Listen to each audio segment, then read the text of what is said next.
Praise.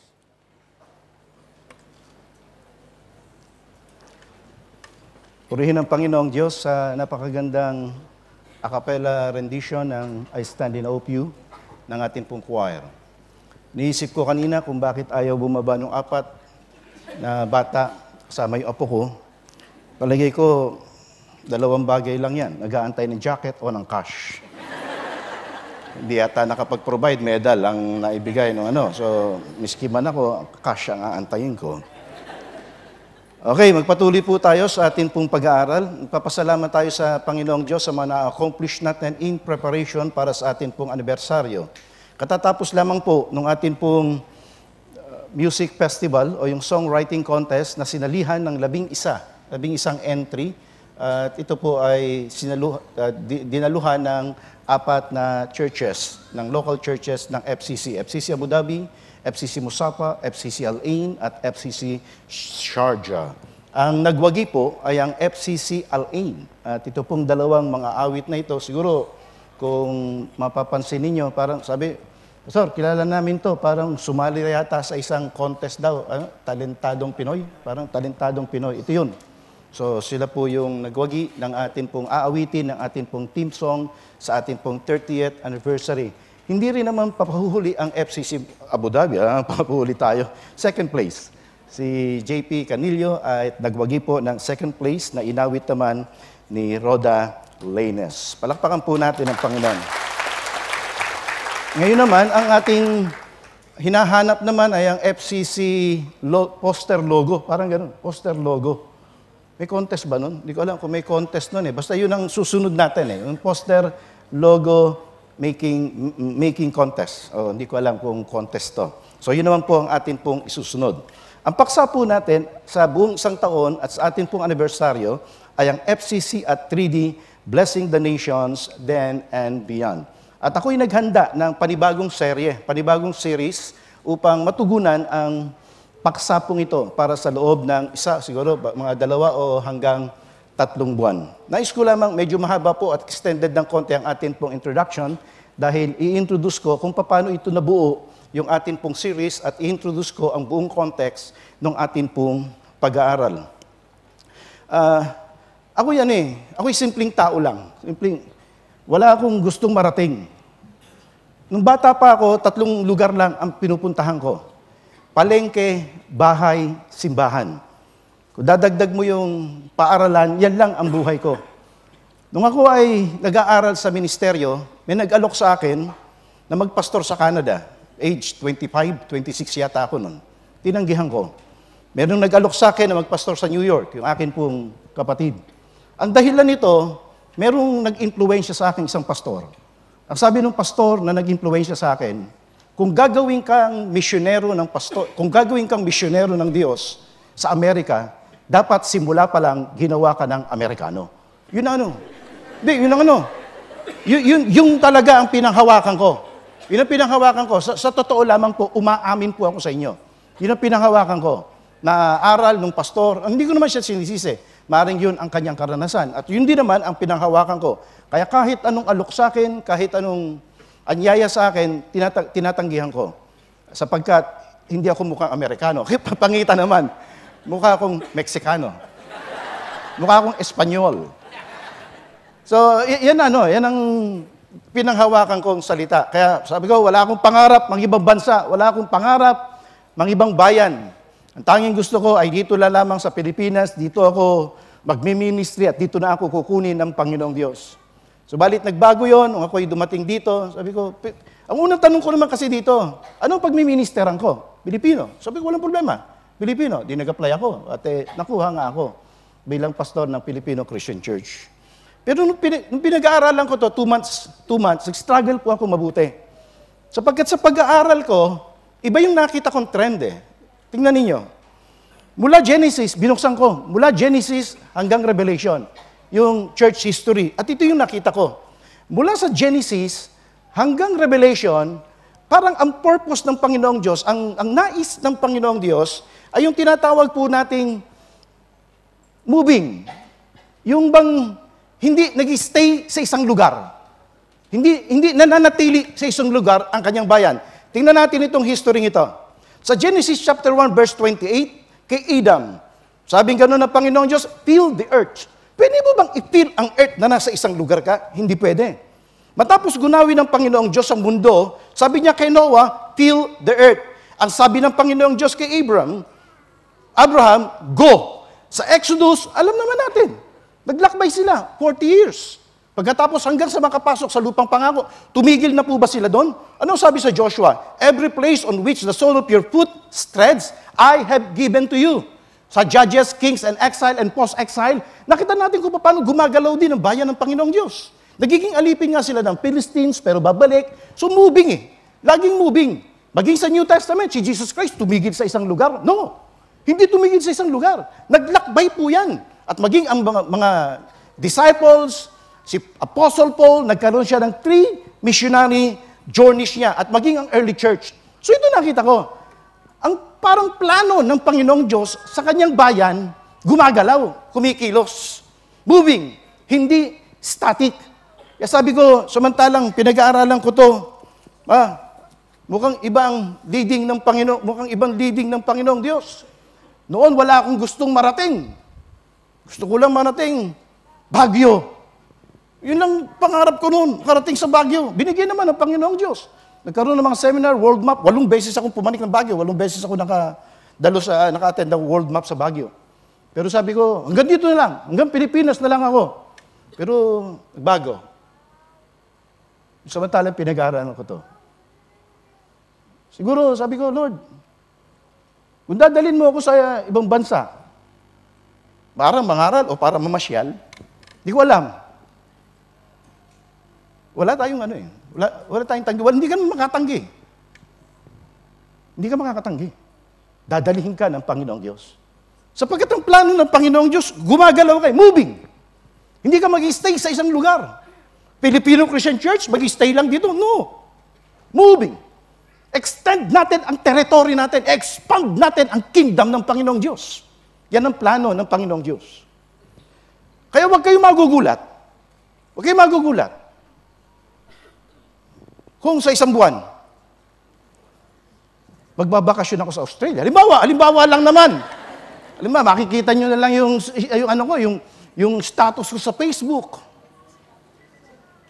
Off to Hillsong. Yung ganun, mga ganyan. Huwag kayong magulat. Sapagkat, open na ako ngayon doon eh. Noon, sarado. Sarado utak ko. Basta dito lang ako. Hindi ako gagalaw. Hanggang dito lang ako. Dito lang ako gagamitin ng Panginoong Diyos. So, ganun din tayo. Paniniwala ko. Merong purpose ang Panginoong Diyos kung bakit tayo dinadala sa bawat lugar. I-open nyo lang ang sarili nyo, mga kapatid. Pakikilusin kayo at ililipat kayo ng ating Panginoong Diyos para sa kanyang kaharian. At gagamitin tayo ng Panginoong Diyos para sa expansion ng kingdom ng ating Panginoong Diyos. Halimbawa, kung kayo dali ng Panginoong Diyos sa parting Alaska, yung iba sa parting Carnation, Agatas pala yun. Hindi, Alaska, yung bansang Alaska. Halimbawa, nilagay kayo ng Panginoong Diyos sa lugar ng Alaska. O Canada. Huwag niyo kalimutan naman, mga kapatid. Kapag nilid kayo ng Panginoong Diyos, nagtayo kayo ng FCC doon, huwag niyo naman kalimutan na maanyayahan ako para speaker sa inyong anibersaryo. Yan. All expenses paid. Naalala ko yung sinabi ni Peter. Sabi sa 1 Peter, ito yung natin. Ito yung dahilan kung bakit ang kinuha ko na magiging series, mga kapatid, ay ang exposition ng 1 Peter. Sapagkat dito, doon sa context, ano yung context ng pagkakasulat ni Apostle Peter? Ang context ay ito, sabi ni Peter, 1 Peter chapter 1, verse 1. Peter, an apostle of Jesus Christ, to those who reside as aliens. Whose reside as aliens, scattered. Ang ginamit na salita ni Peter ay scattered, diaspora sa wikang Grego. Ano ibig sabihin ng wikang Grego, diaspora? Kapag narinig ng Hudyo ang salitang diaspora, ibig sabihin yun, iba ibig sabihin nun. Ang tinutukoy doon, parang yung pagbabalik nila, sila ay nangangalat sila, pero merong pangako ang Panginoong Diyos na ibabalik sila ng Panginoon. Yun ang diaspora ng mga Hudyo. Pero hindi naman ang sinulatan ni Apostol Pedro dito ay mga Hudyo lang eh. Predominantly, sabi ng mga commentaries, predominantly mga Gentiles. ang sinulatan dito ni Apostol Pablo, pero scattered sila. Kung saan-saan sila nandoon. Kaya pakiramdam ko, makaka-identify din tayo dito sa pagsapong ito eh. Tayo na mga Pilipino. Sapagkat, kung inyong maaalala, merong isinulat na aklat, ang living stream, scattered. Ibig sabihin, diaspora. Sinulat ni na Dr. Pantoja, Dr. Luis Pantoja yatang ano yan. Sabi nila, ang mga Pilipino daw, 11 million OFWs, simula 1940s. Dinadala tayo ng Diyos sa iba't ibang bansa. Unang-una, Hawaii. Taga-tanim ng tubo. Pagkatapos lumipat sa California. Pag dumating ang martial law, dinala tayo ng Panginoong Diyos saan? Saudi. Pagkatapos Middle East. At kinalat na tayo ng Panginoong Diyos sa iba't ibang lugar. Kaya sumulat sila ng aklat. Sabi, mayroon meaning ito. Mayroon dahilan. Kung bakit ang mga Pilipino ay naging ibang bayan. Sapagkat tayo daw ang magiging missionary jumping board sa Asia. Tayo daw ang magiging missionary. So, hanggang ngayon naantay ko yun. Meron ng katuparan. Pero ang point, mga kapatid, tayo ang gagamitin ng Panginoong Diyos. Saan man tayo ilagay ng Diyos, saan man tayo dalhin ng lugar ng Panginoong Diyos, naniniwala ako na gagamitin tayo, not necessarily official missionary tayo ng Diyos, pero gagamitin tayo sa pagpapalaganap ng salita ng atin pong Panginoong Diyos. So ito yung nakita ko, na pwedeng maka-identify ang bawat isang Pilipino na nanangingibang bansa. Ano yung purpose ni Lord? Ano yung gagamitin tayo ng Diyos? Gusto ng Diyos maging blessing tayo eh. Gusto ng Diyos maging pagpapala tayo. Kahit saang lugar tayo dalhin ng atin pong Panginoon. Sabi sa Philippians chapter 3 verse 20, for our citizenship is in heaven. Tagasan tayo? Ano citizenship mo? Pilipino ka, pero punta kang langit. So our citizenship, hindi tayo taga-mundo. Tagasan tayo?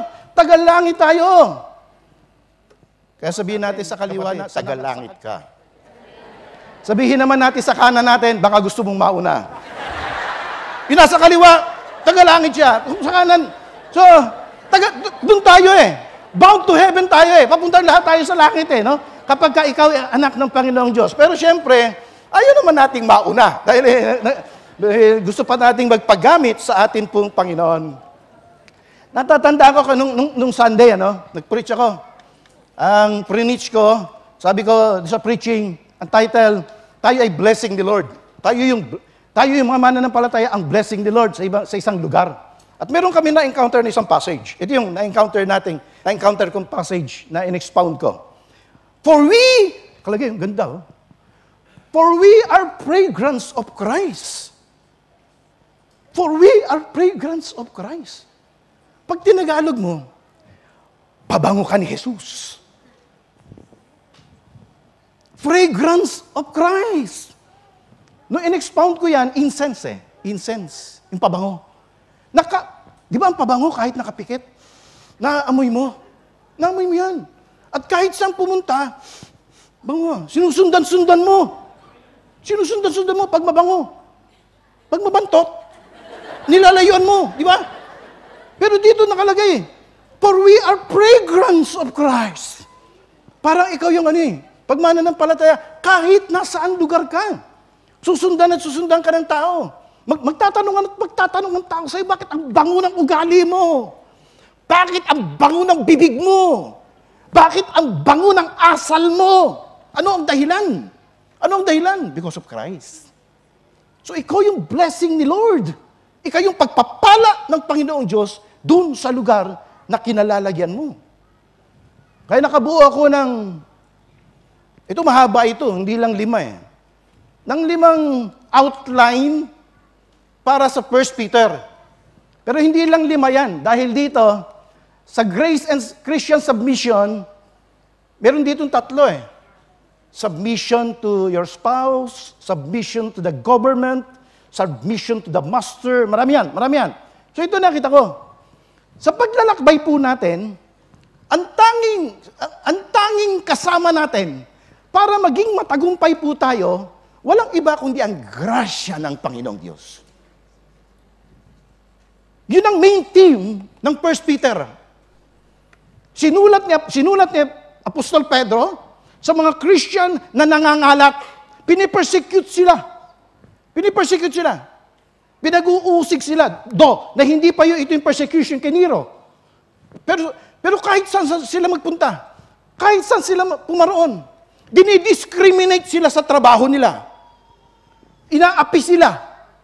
Maaaring katulad natin, yung passport mo, Asian, 1,500 ka lang. 1,500 lang ang sahod mo.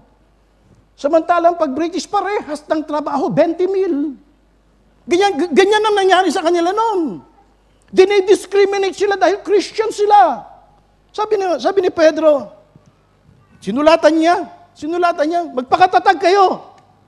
Ang tanging kasama ninyo sa inyong paglalakbay, walang iba kundi ang grasya ng Panginoong Diyos. Makakaraos din kayo.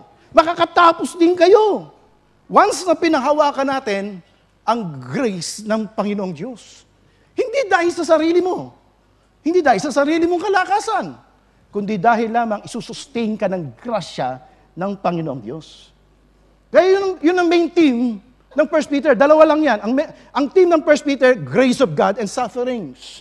The grace of God in spite of the sufferings. Kaya ang outline po natin sa ating pong pag-aaral, grace and Christian assurance, ito po yung tatalakayin po natin ngayon. Sabi sa inyo, mahaba eh.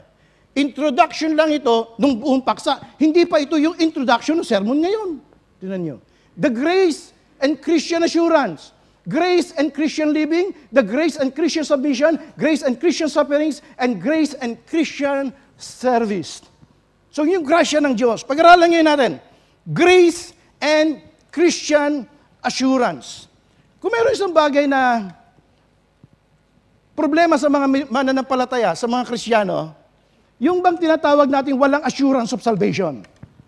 Ako, pag nag-i-interview ko ng CGO, sisimula mo, diagnostic question yan eh. Pag namatay ka ngayon, saan ka pupunta? Pero nakalagay, I'm not sure. Why? Bakit? Sapagkat nagkakasala pa ako, yun ang karaniwan. Namumuhay pa ako sa kasalanan. Yun ang karaniwan. Pero tinanggap mo na ba ang ating Panginoong Kristo? Yes, tinanggap ko na ang ating Panginoong Kristo. Pero bakit wala pang assurance? Kung tinanggap mo na talaga ang ating Panginoong Kristo, kung talagang naka-born again ka na, itong problema eh. Pwede ba yun? Maglalakbay ka, pagkatapos tinanong ka, totoo ba yung pananampalataya mo? Sigurado ba dyan? Malay ko. Baka sakali. Kaya hindi ako nahilig sa sugal. Sapagkat ayoko ng baka sakali. Gusto ko sigurado lagi. Mag-isa panliligaw. Gusto ko sigurado lagi. Kaya bago ako naligaw, sigurado ko may gusto muna sa akin yung babae. Ako ganyan eh. Ako ganyan. Sigurista po ako eh. Hindi ako nahilig sa sugal. Gusto ko ay sigurado kaagad ako sigurado ako na papasa, sigurado ako sa kurso ko, sigurado ako sa lahat ng bagay. Mag-isa kaligtasan. Gusto ko sigurado eh. Kaya nung ituro sa akin ng Sunday school teacher ko, 12 anyos, ang ating Panginoong Kristo, mayroong kaligtasan, tanging tagapagligtas, namatay para sa iyong mga kasalanan. Aba! Ipupusta ko ng lahat. Itinodo ko na eh. Hindi ako mahilig sa sugal. Pero, sigurado! Ayoko ng baka sakali. Ayoko nang namamana sa dilim. Ang gusto ko sigurado. Kaya buong buhay ko, lahat, pati future ko, ibinigay ko na sa ating Panginoong Kristo. Wala nang reservation. Sapagkat alam ko walang talo sa ating Panginoon. Yun ang dala-dala na ho natin, mga kapatid. Yun ang kaibahan ho sa pananampalatayang Kristiyano. Assurance.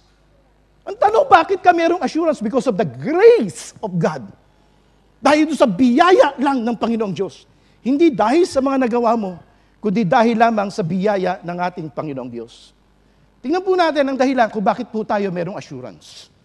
Meron po akong nakitang 4. Number 1, Christians are born again because of the grace of God. Number 2, Christians are protected by the grace of God. Number 3, Christians are being perfected by the grace of God. And number 4, Christians can experience the grace of God. Tingnan po natin ngayon ang apat na ito. Kung paano tayo magkakaroon ng assurance, katiyakan ng biyaya, dahil sa biyaya ng ating Panginoong Hesukristo. Number 1, Christians are born again because of the grace of God. Malinaw naman eh. So verse 3, ano nakalagay sa verse 3? Pakibasa nga po natin sabay-sabay, 1 to ready read.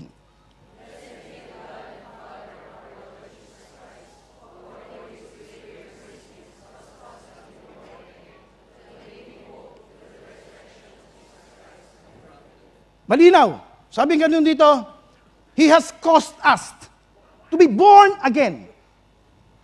Sa paano paraan? To a living hope through the resurrection of Jesus Christ from the dead.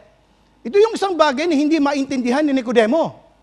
Born again. Sinikap niyang sinikap niyang alamin. Marunong si Nicodemo eh. Pero sa'yo, so gusto niya malaman lahat. Lahat ng bagay siguro nagawa niya. Lahat ng pinag-uutos sa kautusan nagawa niya. Ano pa ang kailangan niya para ma-born again? So tinanong niya, anong kailangan ko para mapunta sa langit? Ano sabi ng ating Panginoon Kristo? Ito sabi ng Panginoon, Jesus answered, truly, truly, I say to you, unless one is born of water and the Spirit, he cannot enter into the kingdom of God. That which is born of the flesh is flesh, and that which is born of the Spirit is Spirit. Sinikap i-comprehend ni Nicodemo, paano yun? Malaki na ako, paano pa ako makakapasok sinapupunan ng aking nanay para ipanganak na muli? Sinikap niya na maintindihin kung ano ang ibig sabihin ng born again. Sabi ng ating Panginoong Kristo, hindi mo maiintindihan. Sapagkat hindi pwedeng maintindihan ng mga bagay na flesh, ng mga bagay na material, ang mga bagay na spiritual. Tinatanggap lang natin ito sa pamamagitan ng pananampalataya. By faith. Mystery. Kaya sabi dito ng ating Panginoong Kristo, ni Apostol Pedro, sa verse 2, according to the foreknowledge of God, tingnan niyo, obserbahan niyo mabuti, kung ano yung makikita natin kakaiba rito. According to the foreknowledge of God, the Father, by the sanctifying work of the Holy Spirit, to obey Jesus Christ and sprinkled with His blood, may grace and peace be yours in the fullest measure. Paano ka maboborn again? Tingnan po natin, paano ka maboborn? Kaninong work ang pagiging born again? Sa pamamagitan mo? Sa pamamagitan ng tao? Sa pamamagitan ng karunungan mo? Sa pamamagitan ng pagsisimba mo? Sa pamamagitan ng mabubuting bagay na ginawa mo? Sabi ganun dito, no! Work yun ng Trinity. God the Father, God the Son, and God the Holy Spirit, nagsama-sama lahat yun. God the Father, God the Son, and God the Holy Spirit. Hindi ikaw ang magiging dahilan kung bakit na born again ka, kung bakit ka maborn again. Ang ginagawa mo lamang, tinatanggap mo lang by faith. Yun ang part mo. I-receive lang ito by faith. Ang ginagawa kasi ng iba, maboborn again ako, paano paraan? Ilang latigo, ilang panalangin, ilang pagsisimba, magkano ibibigay ko sa church? No! Wag kang magkakamali. Hindi ito ang magpapaborn again sa'yo na para mapabilang ka sa kaharian ng Panginoong Diyos. Gawa ito ng tatlong persona, God the Father, God the Son, and God the Holy Spirit. Tatlo nagsama-sama para ikaw ay maipanganak na muli. Kaya wala kang maipagmamalaki. Wala kang maipagmamalaki at maipagmamataas sa atin pong Panginoong Diyos. Gusto ko yung interpretation ni Warren Wiersbe dito sa passage na ito. Ito interpretation niya. Sabi niya, as far as God the Father is concerned, Trinity, I was saved when He chose me in Christ before the foundation of the world. As far as the Son is concerned, I was saved when He died for me on the cross. But as for the Spirit is concerned, I was saved the night in May 1945 when I heard the gospel and received Christ. Then it all came together, but it took all three persons of the Godhead to bring me to salvation. God the Father, God the Son, and God the Holy Spirit. Lahat yun, mga kapatid, dahil lang sa grasya ng Diyos.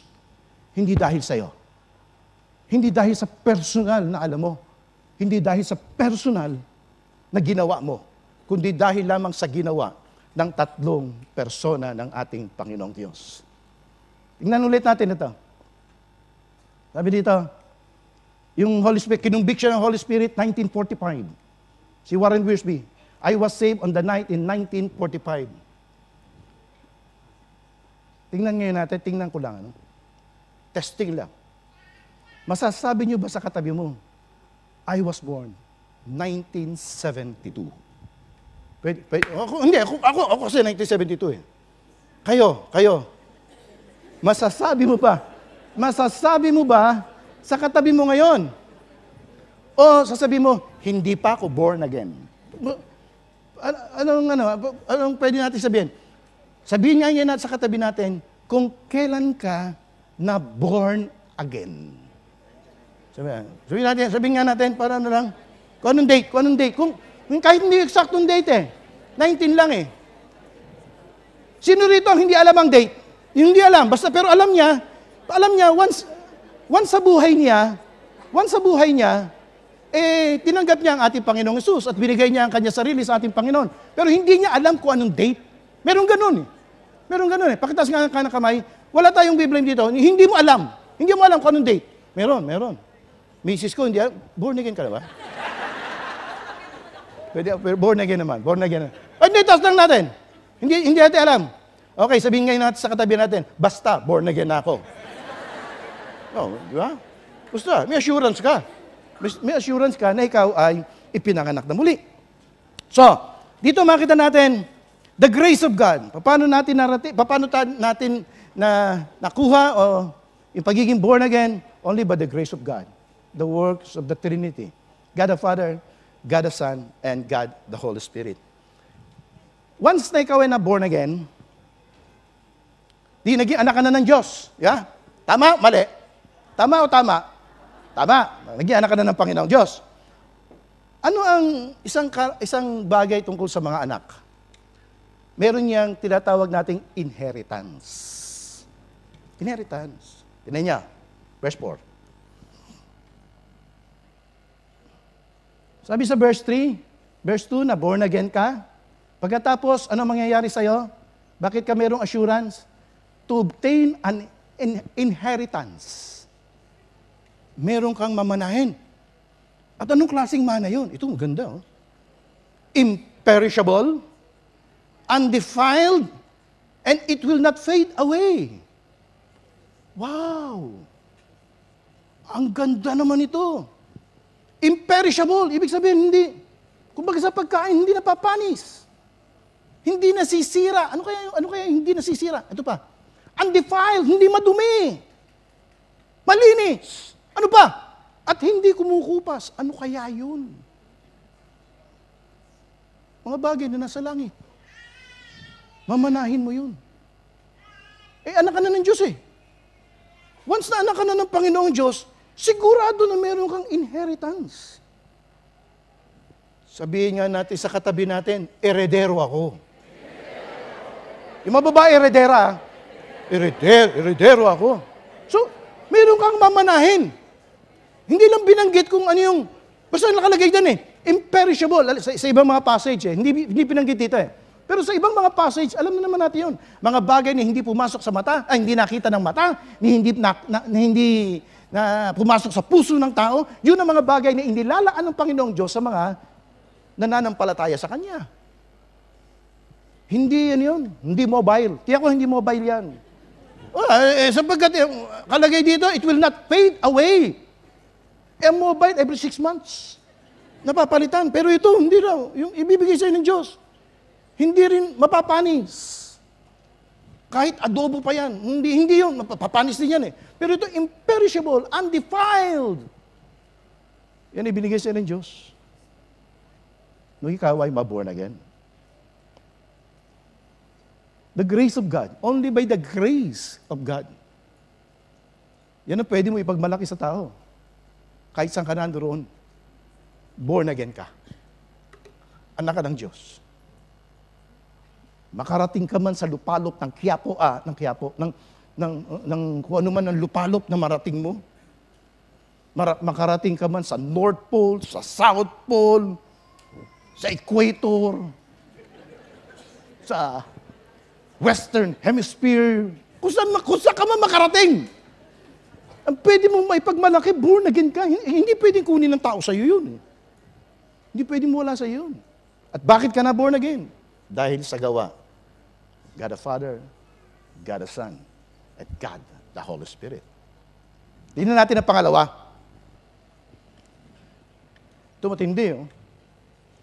Christians, ito, issue to eh. Arminian, Calvinian, kung ano ng mga issue. Hanggang ngayon, nagdidebate. Samantala magkasama na sa langit yung dalawa. Ngayon dito tayo, nagdidebate pa tayo. Pero dito, makita natin dito sa 1 Peter, Christians are protected by the grace of God. Tingnan ninyo, bakit ko sinabing protected? Sa verse 4, ano ka? Ano yung mana mo, ano yun? Reserve. Parang pag magpapareserve ako ng 2 kwarto. Parang gano'n, pupunta ka sa isang hotel. Magpapareserve ako ng 2 kwarto. So, naka-reserve. Naka-reserve na po ba sa iyo yan? Pwede yan. Naka-reserve na sa iyo yan. Pero meron kaming karanasan dito sa FCC. Yung mga reserve dito, minsan nawawala. Karanasan po namin yan, 2008 ba yun? Sports Fest. Nakabook kami, Al Jazeera. Nakabook tayo nun, Al Jazeera. Pupunta na kami doon. Gaantay na kami, mamaya, nag-ring yung mobile ko.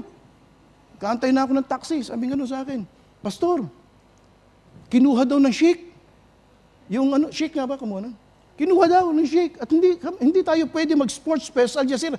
Yung mismo, nung Sabadong yun. Eid. Yung Sabadong yun. Sabi yung gagawin. Punta ro sa Ladies Beach ba yun? Punta ro sa Ladies Beach. Punta kami doon. So, kinoordinate lahat ng mga Bible studies. Pagkatapos, punta kami doon sa lahat sa Ladies Beach. So, kapag ka-reserve, medyo pa raw yun eh. Medyo delikado pa eh. Baka makuha pa ng iba. Balik natin ang talata. Pero actually, ito hindi na pwede rin yan eh. Kahit sabihin pa wala pa yung verse 5, okay lang yan eh. Pero dito sa lupa, kapag ka-reserve, hindi garantisadong 100%. Sa Panginoong Diyos, basta naka-reserve sa iyo yun. Hindi pwede makuha yun. Pero meron pa idinagdag ang verse 5. Ano to? Tingnan niyo dito, naka-reserve pa lang. Pagdating dito, protected. Pinag-aralan ko kung anong sa Greek word, ang protected. Military term pala to. Na ang nakalagay, sa ibang salin, ang nakalagay, guarded. Guarded. Hindi lamang reserve, binabantayan pa. At ang nagbabantay, mga kapatid, the power of God. Pambihira, paano pang makukuha sa iyo yan? Pambihira ka, bakit hindi mo panghawakan yan? Protected ka eh. Yung bahay mo ron, yung ipinangako sa iyo ng Diyos doon, iyo yun. Prinoteksyon na ng Diyos yun. Dahil anak ka ng Panginoong Diyos eh. Pagkatapos may bahay kaya ako sa langit, meron. Kung gusto mo ipag-pray kita doon para mauna ka na. Kung hindi ka makasigurado, pwede naman kita ipag-pray para mapaaga ka. Pero ang point ko, mga kapatid, yung biyaya ng Diyos, yun na nagpo-proteksyon. Yung kapangyarihan ng Panginoong Diyos. Paano ba makukuha ng dyablo yan? Kahit si Napoles, hindi kayang kunin yun. Hindi kayang kunin ni Napoles yan. Protected by the power of God. Through faith. For the salvation ready to be revealed in the last time. Protektado ng Diyos. Napakaganda ng pangako ng Panginoon. At yun din ay pagmamalaki mo kahit saan ka nandoon. Protected ka. Protected yung mana mo. Mga investment pa nga natin ngayon, pag ganun-gano, kami, mga investor, natutuwa ngayon. Natutuwa.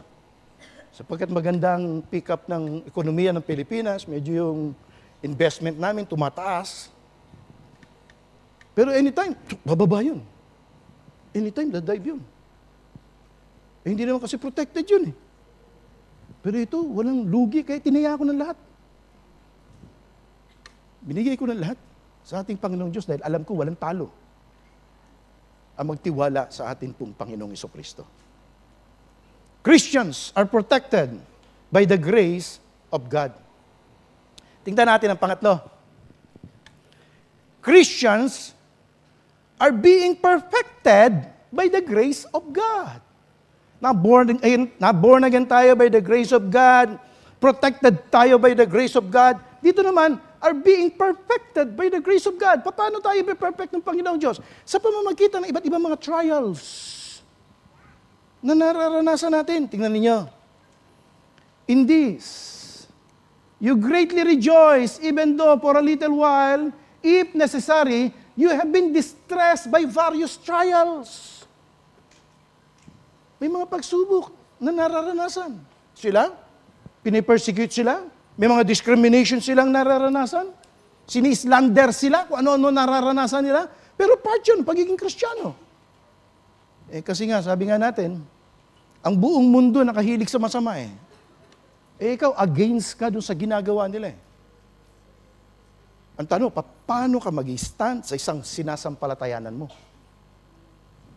Kinakailangan, ano man yung nararanasan nating trials, ano man yung nararanasan nating pagsubok sa buhay, i-endure lang po natin yun. At sasabihin ko sa inyo, may endure mo. Bakit? Because of the grace of God. Dahil sa biyaya ng Panginoong Diyos. Tutulungan ka naman niya. Yung pinag-aaralan ko, bakit ang nilagay trials? Ganda yung mga paliwanag ng mga komentary. Kasi ito parang general trials daw to. Pwede daw itong mga, minsan yung mga disiplina pag disiplina sa atin, Lord, pag nagkakamali ka, parang bata. Pag nagkakamali ang bata, siyempre dinidisiplina mo yan. Para na sa ganun, ay huwag siyang mapahamak o huwag siyang mapunta sa magduloy-tuloy sa kapahamakan. At ganun din ang ginagawa sa atin ng Panginoong Diyos. Hindi pa naman perfecto eh. Perfecto na ba tayo? Hindi tayo perfecto. Ako, mga kapatid, palagi ko sinasabi, hindi po ako perfect. Sa physical, almost perfect lang. Pero sa marami pa rin binabago sa akin ng Diyos. Marami pa rin binabago sa akin ng Panginoong Diyos. Being perfected. Marami pa akong pag-uugali. Kumbaga sa palayok, yung mga rough edges ba, inaalis ng Panginoong Diyos. Sa pamamagitan ng mga trials, parang ginto. Parang ginto. Sa pamamagitan ng mga, dinadarang sa apoy. Dinadarang sa apoy. Nagtanong ako ng isang alahero. Sabi ko, paano mo malalaman na ang ginto ay dalisay na? Paano malalaman na ang ginto ay dalisay na? Di ba, inaalis yung mga infiltration, pinupurify niya, no? Paano malalaman na ang ginto ay dalisay na? Ang sagot ng isang alahero, pag nakakapanalamin ka na sa ginto. Pag yung image mo, nagre-reflect na dun sa ginto, ibig sabihin nun, dalisay na yung ginto. Alam niyo mga kapatid ko, ano ginagawa ng Panginoong Diyos sa pamamagitan ng mga trials na nararanasan po natin? Titigil lang yan pagkakamukha mo na si Jesus o kapag kakamukha ka na ng ating Panginoong Jesucristo. Pag yung image niya nagre-reflect na sa atin at yung kanyang buong katangian ay nasa atin na, doon lamang matatapos yung trials. At kailan mangyayari yun? Habang tayo ay nabubuhay. It's a process. Being perfected. At dahil sa grasya ng Diyos, may endure po natin. Tingnan po natin ang pangapat. Christians can experience the grace of God. Wala naman akong problema dyan eh. Pero ang tanong ko palaging, paano? Paano mo ma-experience ang grasya ng Diyos? Maaari sabihin natin, madali yan, Pastor. Pagka may mga blessing, dumarating, okay. Pero sa talata natin, iba. Tingnan ninyo. Although, you have not seen Him, you love Him, and though you do not see Him now, but believe in Him, you greatly rejoice with a joy inexpressible and full of glory. Yung buong grasya ng Diyos na kay Jesus Christ yan eh. Nasa ating Panginoong Kristo, yung buong kapahayagan ng grasya ng Panginoong Diyos. So, kung gusto mo ma-experience ang kabuuan ng grasya ng Panginoong Diyos sa buhay mo, 3 bagay.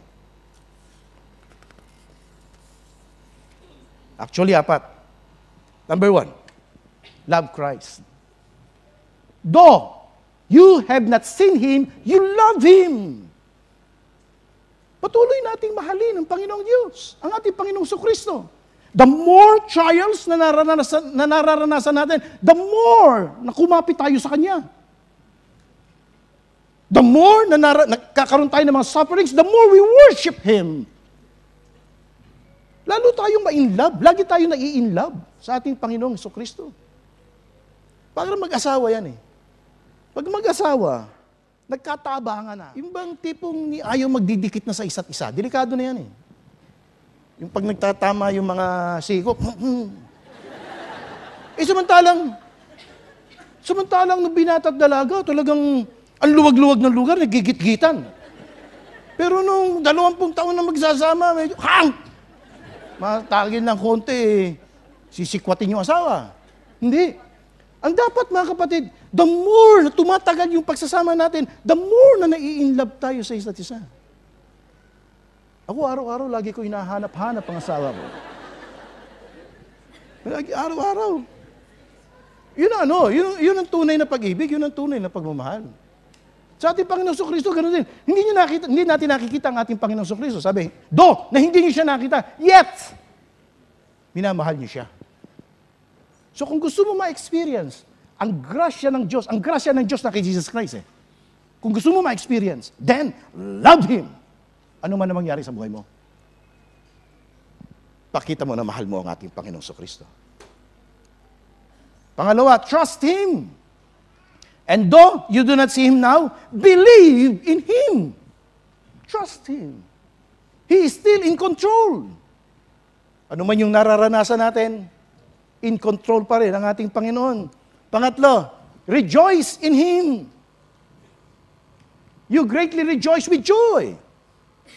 Hindi lamang love Him, nasa Kanya naki Kristo So, love Him, trust Him, rejoice in Him. Nandun yung kagalakan natin. Dahil kasama natin ang ating Panginoong Kristo. Then finally, knowing Him. Patuloy nating makilala ang ating Panginoong Kristo sa pamamagitan ng Kanyang banal na salita. The grace of God. Kahit saan ka nandoon, pwede mong maranasan. Why?